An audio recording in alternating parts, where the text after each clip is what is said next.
And it's time for some business news for you on the programme. We're joined by Catherine Bennett from our business desk. Catherine, going to start off with the global markets, aren't you? How they're reacting to the latest promises of coronavirus vaccines. Well, we are seeing markets looking quite buoyant because of the promise of an upcoming vaccine. Now, in Europe, markets opened up, and this is after posting their best ever month in November.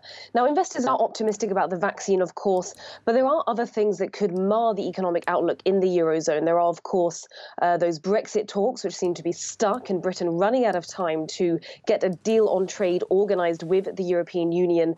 And also recently, the International Monetary Fund warned that there would be weaker growth than expected in the Eurozone, that there still is a threat to economic growth in that region. So the FTSE, the DAX and the CAC 40 all opened up 0.5% in trading this morning on general global trends of buoyant markets. And we saw a similar thing in Asia as well today, where the markets closed up, and that's based on manufacturing activity primarily. So the Japan's Nikkei was up 1.33%.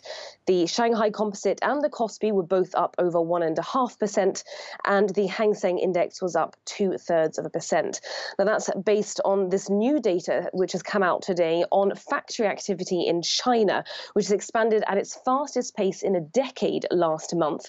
Now, we already saw that trend in these official figures that were published yesterday, but this new survey is a private PMI survey, and that's often seen as a more accurate representation of the economic situation in China. And so we saw in that survey that factory activity has been accelerating, even boosting growth in China to pre-pandemic levels. Catherine, let's talk about Canada now. They've announced an ambitious spending plan, haven't they, to try and kickstart the recovery there. How big is this package then? It is an extremely big package for the country. They're calling it the largest relief package for the country since World War II. So you get a bit of an idea of the size of it. They're planning on injecting 70 to 100 billion Canadian dollars into the economy over the next 3 years. Now that, however, will push their budget into an enormous deficit, up to a record $381.6 billion. That's 246 billion euros, and all that by March next year. So that's 20 times higher than the shortfall in the budget before the pandemic. Now, Chrystia Freeland, the finance minister for Canada, has said that this is a necessary step for the health of the economy. She said that the risk of providing too little support now outweighs that of providing too much. Now, opposition leaders in Canada don't exactly agree with that. They think that this plan is a bit too excessive in its spending.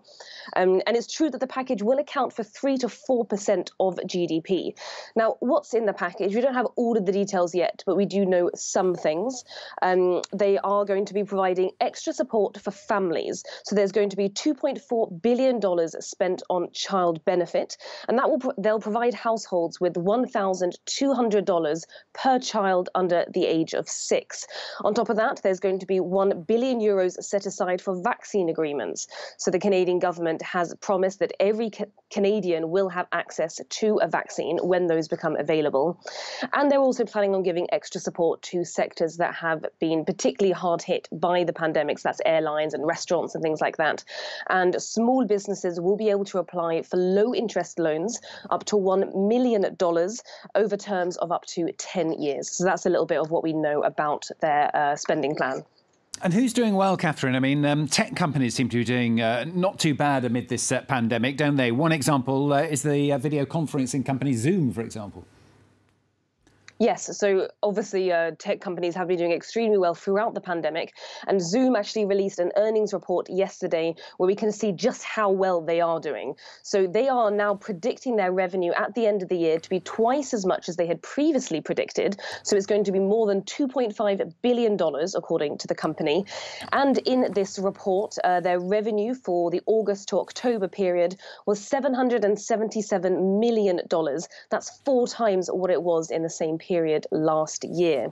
And the CEO, Eric Zuan, said as well that over 430,000 new business customers the company has, with more than 10 employees. That's an increase of 485% on the same period last year. So they are, of course, doing extremely well, but their shares fell 7% yesterday when the report came out. That's, of course, because investors are nervous about what 2021 could mean for the company with the arrival of the vaccine and things perhaps getting back to normal. Catherine, thanks very much. Catherine Bennett from our business desk here on France.